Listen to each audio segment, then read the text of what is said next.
You know, I do believe it is well past time that we reform the Mongol Empire. And part number 1 of reforming the Mongol Empire is to annex these fuckers. Whoever they are, no one actually knows.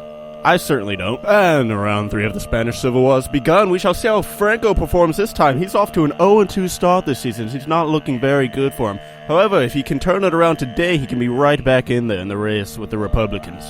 You may have heard of Great Wall of China, but you may not have heard of Great Wall of Mongolia. But now you fucking have! Maybe I'll pick mobile warfare doctrine, because we invented that shit 800 years ago! And just like that, we have doubled our size. Quite a good start for Mongolia. Alright, and off to Tibet. And the Spanish Civil War well underway. It appears Franco is going for an envelopment maneuver in the northeast while the Republicans are pushing to reach Portugal in order to cut off Franco's north and south. We'll see how this develops later on. We need more cavalry if we're gonna conquer the entire world with the Mongols. Oh, no, that's a truck. Hang on. More cavalry is what I said. Alright, so Tibet was actually pretty easy to beat until I reached fucking Lhasa, which will not fucking surrender! Nope. New! Right, new plan. I will put more of my troops on the other side of the river. That way they don't have to attack across the river. It's very genius. God fucking damn it! Shit! Soviets, can you come help me, please? Thank you. Even with Soviet air support, it doesn't work! Oh my god, I am actually going to blow my fucking brains out right now. I mean, surely I'm just gonna bleed them out of manpower eventually, right? And then they'll just run out of troops and can't fight anymore? Holy shit, it's actually working! Oh my god! Oh, finally!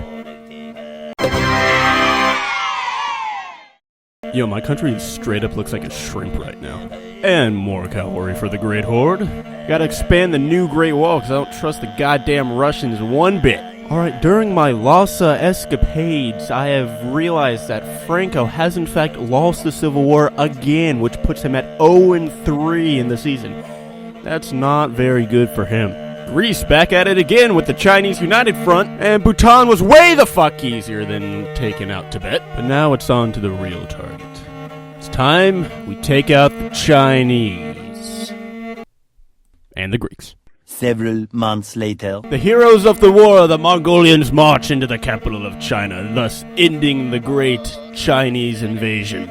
And yet, after all of that, I appear to have come away with only one more province than from what I started with. That is some bullshit. And the best part is that the Chinese United Front actually lives on in the form of Greece, which now only owns the area around Thessaloniki, so, I mean, that's pretty retarded if you ask me. What else is retarded is how long the Afghanis have been alive. I think it's time to take them out. And over here we have Italy and Germany pushing well against the Western Allies, in spite of Italy having lost Rome. France appears to be fall any minute now. We'll see how that develops later on. Just gonna take Afghanistan here, and now my country looks fucking retarded. More cavalry! In what has been a massive ton of events, Italy has been thoroughly fucked, and now Germany is currently getting fucked. It is quite amazing what is happening here. Literally only 10 minutes ago they were on the brink of victory, and now they are on the brink of defeat. Alright, because I am unsatisfied with the last results of the Chinese War, it is time to launch Chinese War Part 2. God damn it, how come every time us Chinese put up a wall, stupid Mongolians have to come and knock it down? And in typical Soviet fashion, they're just going to division spam, except all over a desert, which means my troops are taking severe attrition, and this might take a while.